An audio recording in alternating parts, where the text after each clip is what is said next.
Hello friends, आज हम start करेंगे चैप्टर 13 का नया topic modifying that data with update command. Last time हमने कौन सी कमांड पढ़ी? That is insert command. ये किसकी कैटेगरीज में आती है? दैट इज डीएमएल की कमांड्स की कैटेगरीज में आती हैं। That is data manipulation language की कैटेगरीज में आती है। आपकी कौन सी कमांड्स होती हैं? That is insert, update and delete. आज हम कौन सी कमांड पढ़ेंगे? अपडेट कमांड पढ़ेंगे। क्या होता है, कभी कभार हमें अपनी टेबल के अंदर जो डेटा होता है उसको चेंज करना होता है। दैट मीन्स अपनी रो के अंदर जो वैल्यूज़ होती हैं उसको चेंज करना होता है। उस कंडीशन में अगर आपको चेंज करना है तो आप कौन सी कमांड देंगे? दैट इज अपडेट कमांड देंगे।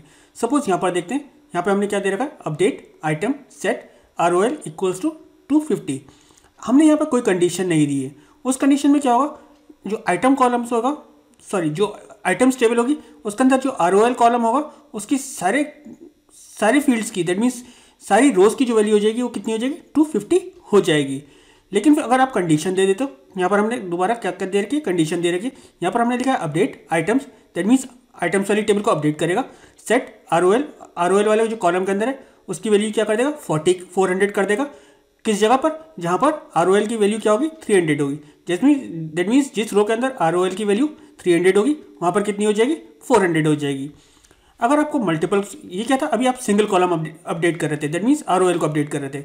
अगर आपको दो कॉलम्स की वैल्यू अपडेट करनी है तो उस कंडीशन में आप क्या लिखेंगे? अपडेट टेबल का नाम, सेट फर्स्ट कॉलम जो भी आपको कॉलम देना था इक्वल्स टू, और जो भी वैल्यू मॉडिफाई करनी थी, दैट मीन्स जो भी उसकी वैल्यू रखनी थी वो, कॉमा, देन सेकंड कॉलम का नाम इक्वल्स टू जो भी वैल्यू उसकी रखनी थी। अगर और कॉलम्स देने थे तो कॉमा, नेक्स्ट कॉलम और उसकी वैल्यू दे देते आप। फिर आप यहाँ कंडीशन लगा देते वेयर, यहाँ पर कंडीशन क्या दे रखी है? Where I code less then I040। ये क्या है आपका? दैट इज स्ट्रिंग है, इसलिए किस में दे रखी है? सिंगल कोड में दे रखी है। अब यहाँ पर लेस देन दे रखा है, यहाँ पर क्या होना चाहिए था? इक्वल्स टू होना चाहिए था, क्योंकि स्ट्रिंग के ऊपर आप क्या कर रहे हो? लेस देन ऑपरेटर यूज नहीं करोगे। चलिए नेक्स्ट अपडेट कमांड देख लेते हैं। Update employ. अगर आप क्या करना था, सपोज आपके पास एम्प्लॉय थी, उसके पास उसकी सैलरी थी, आप चाहते थे उसकी सैलरी में 10% इंक्रीमेंट कर दें या उसकी डबल कर दें या उसके सैलरी के अंदर 1000 रुपीज़ इंक्रीमेंट कर दें। तो उस कंडीशन में आप क्या लिखेंगे? अपडेट टेबल का नाम, सेट कॉलम का नाम, जो भी आपको जिस कॉलम के अंदर आपको चेंज करनी है इक्वल्स टू, देन अगेन जिस कॉलम के अंदर आपको चेंज करनी है और जितना भी उसके अंदर इंक्रीमेंट करना था वहाँ पर प्लस लगा के वो दे देंगे। अगर आप चाहते थे जो आपकी ग्रॉस सैलरी है उसको डबल कर दे, कहाँ पर? जहाँ पर डिपार्टमेंट नंबर 10 हो या 20 हो, या फिर यहाँ पर क्या है, जिनकी ग्रेड E3 हो या E4 हो, तो हम क्या लिखेंगे? Update employ set gross equals to gross, यानी कि ग्रॉस के अंदर जो ऑलरेडी वैल्यू है उसके अंदर क्या करें? 2 से मल्टीप्लाई कर दें, तो क्या हो जाएगी? जो ग्रॉस के अंदर वैल्यू होगी वो दुगनी हो जाएगी। कहाँ पर? जहाँ पर ग्रेड क्या है? E3 है या फिर ग्रेड E4 है। तो जिन एम्प्लॉयज़ की ग्रेड जो होगी E3 होगी या E4 होगी, उनकी सैलरी क्या हो जाएगी? डबल हो जाएगी। अब हमें क्या करना है? हमें कुछ कॉलम्स को ब्लैंक करना है, दैट मीन्स उसको नल करना है, जहाँ पर कोई भी वैल्यूज़ नहीं हो। तो हम क्या करते हैं? अपडेट टेबल का नाम, सेट कॉलम का नाम इक्वल्स टू नल। हम वहाँ पे क्या लिख देंगे? नल लिख देंगे। और कंडीशन लगा देंगे वेयर ग्रेड इक्वल्स टू, या जो भी कॉलम का नाम आप देना चाहते थे कॉलम का नाम देंगे इक्वल्स टू जो भी कंडीशन आप देना चाहते थे। अगर आप कंडीशन नहीं देते तो जो ग्रेड वाला कॉलम था उसके सारे जो रिकॉर्ड्स थे वो क्या हो जाते? नल हो जाते। चलिए अपडेट कमांड को प्रैक्टिकली करके देखते हैं। माइस्केल ओपन कर लेते हैं।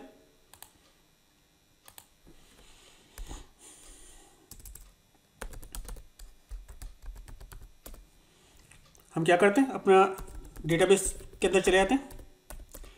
मैं आपको एक EMP टेबल की कॉपी कर लेते हैं। Create table EMP1 S select star from EMP। तो अब क्या हो गया? मेरे पास एक EMP1 टेबल हो गई जिसके अंदर सारे रिकॉर्ड्स वो है जो EMP टेबल के अंदर थे। अब मैं इसके अंदर मॉडिफिकेशन करके देख सकते हैं। हम EMP1 को ओपन कर लेते हैं, EMP1 को देख लेते हैं। अब मुझे क्या करना था? मुझे करना था कि जहाँ पर डिपार्टमेंट नंबर 10 है उनकी सैलरी के अंदर क्या हो जाए? 1000 का इंक्रीमेंट हो जाए। तो डेट मीन्स किसका इंक्रीमेंट होगा? क्लर्क के अंदर, मिलर के अंदर इंक्रीमेंट होगा। देन हमारा डिपार्टमेंट 10 किसके अंदर है? दैट इज डिपार्टमेंट 10 किसके पास है? किंग के पास है। मिलर, किंग एंड क्लार्क होगा एक, और क्लार्क। तो इनकी जो भी सैलरीज है उसके अंदर क्या हो जाए? 10 का इंक्रीमेंट हो जाए। दैट मीन्स 1000 का इंक्रीमेंट हो जाए। तो हम क्या लिखेंगे? Update EMP, that means table EMP1 set, आपकी किसके अंदर चेंज करना है? उस कॉलम का नाम sal equals to sal plus 1000 where condition आप लिख दोगे डिपार्टमेंट नंबर इक्वल्स टू 10। अब क्या होगा, जो डिपार्टमेंट नंबर 10 वाले एम्प्लॉयज़ होंगे उनकी सैलरी के अंदर कितने का इंक्रीमेंट हो जाएगा, दैट इज़ 1000 का इंक्रीमेंट हो जाएगा। चेक कर लेते हैं वो क्या बता रहा है, 3 रोज इफेक्ट हुई हैं। सेलेक्ट करके देख लेते हैं। अभी हमारे पास मिलर की सैलरी कितनी थी, दैट इज़ 1300 थी, ये कितनी हो जाएगी 2300 हो जाएगी। देन हमारे पास किंग की सैलरी कितनी है, किंग की सैलरी हमारी है 5000, इसकी कितनी हो जाएगी 6000 हो जाएगी। देन क्लार्क की सैलरी कितनी है, दैट इज़ 2450 है, इसकी 3450 हो जाएगी। चेक कर लेते हैं, 2300 हो गई है, 6000 हो गई है और 3450 हो गई है। अब हम क्या करते हैं, हम जो डिपार्टमेंट टेबल जो डिपार्टमेंट नंबर है इसके अंदर जो ये आपका स्मिथ है, डिपार्टमेंट नंबर 20 का जो स्मिथ है, इसकी सैलरी में क्या करते हैं, डबल कर देते हैं। दैट मीन्स 800 है तो इसकी हम कितनी कर देते हैं 1600 कर देते हैं। उस कंडीशन में आप क्या लिखेंगे, update EMP1 set sal equals to sal multiply by 2, जो भी सैलरी है उसको किस साथ मल्टीप्लाई कर दे, 2 से मल्टीप्लाई कर दे। Where ename equals to, क्योंकि ये स्ट्रिंग है तो आप किस में दोगे, दैट इज सिंगल कोट में दोगे। इसका नाम क्या है, स्मिथ है, तो हमने स्मिथ दे दिया और सेमीकोलन लगा देंगे। तो अब क्या होगा, जो स्मिथ की सैलरी होगी वो कितनी हो जाएगी 1600 हो जाएगी, 1600 हो गई। अब मुझे क्या करना था, मुझे जो डिपार्टमेंट 10 वाले एम्प्लॉयज़ हैं, दैट मीन्स देखिए ये किस डिपार्टमेंट 30 में है और डिपार्टमेंट 30 के जो एम्प्लॉयज़ हैं उनका जो कमीशन है वो क्या करना है, नल कर देना है। तो क्या करेंगे हमने, अपडेट टेबल का नाम set comm, that means field का नाम equals to null where DPTNO equals to that is 30। तो अब क्या हो जाएगा, जिनका डिपार्टमेंट नंबर 30 होगा उनका कमीशन क्या हो जाएगा, नल हो जाएगा। तो जो चारों रोज थी वो चेंज हो गई। चेक कर लेते हैं, दैट मीन्स जो डिपार्टमेंट 30 वाले को कमीशन मिला हुआ था वो हमने क्या कर दिया, नल कर दिया। अब मैं क्या करता हूँ, जितने भी रिकॉर्ड्स हैं मैं कोई भी कंडीशन नहीं दूंगा, मैं कहूँगा कि जितने भी रिकॉर्ड्स हैं इस EMP टेबल के अंदर उनका कमीशन कितना हो जाए, 100 हो जाए। मैं क्या लिखूंगा, update EMP1 set comm equals to 100, बस इतना लिखकर छोड़ दूंगा। अब अगर मैं कोई कंडीशन नहीं देता हूँ तो उस कंडीशन में क्या होगा, ये सारी रोज को इफेक्ट करेगा। एंटर करते, दैट मीन्स 14 रोज कितनी क्या हुई है, अफेक्टेड हुई हैं। सेलेक्ट करके देख लेते हैं, तो सबका कमीशन कितना हो गया, दैट इज 100 हो गया। अब हम क्या करते हैं, 2 कॉलम्स को चेंज करके देखते हैं।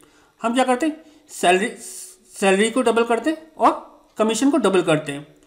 किसके, जिनके डिपार्टमेंट नंबर 10 है। तो हम क्या करते हैं, update EMP1 set sal equals to sal multiply by 2 comma comm equals to comm multiply by 2 where DPTNO equals to 10। अब क्या होगा, जहाँ पर डिपार्टमेंट 10 है उनकी सैलरीज क्या हो जाएंगी, डबल हो जाएंगी और उनका कमीशन भी डबल हो जाएगा। एंटर करते हैं, हो गया। चेक कर लेते हैं, तो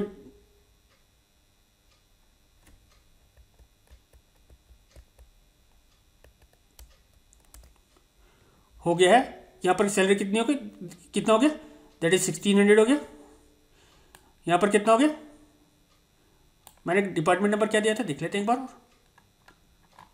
अपडेट कमांड में हमने डिपार्टमेंट नंबर दिया था 10 दिया था, तो वहाँ पर कितना हो गया होगा, सैलरी या जो भी आपका होगा वो डबल हो गई। देखिए यहाँ पर 6000 थी, यहाँ पर कितनी हो गई, दैट इज आपकी 12000 हो गई। यहाँ पर 2300 थी, यहाँ पर कितनी हो गई 4600 हो गई। और 3450 थी, यहाँ पर ये हो गई। और इनका कमीशन 200 और 200 हो गया।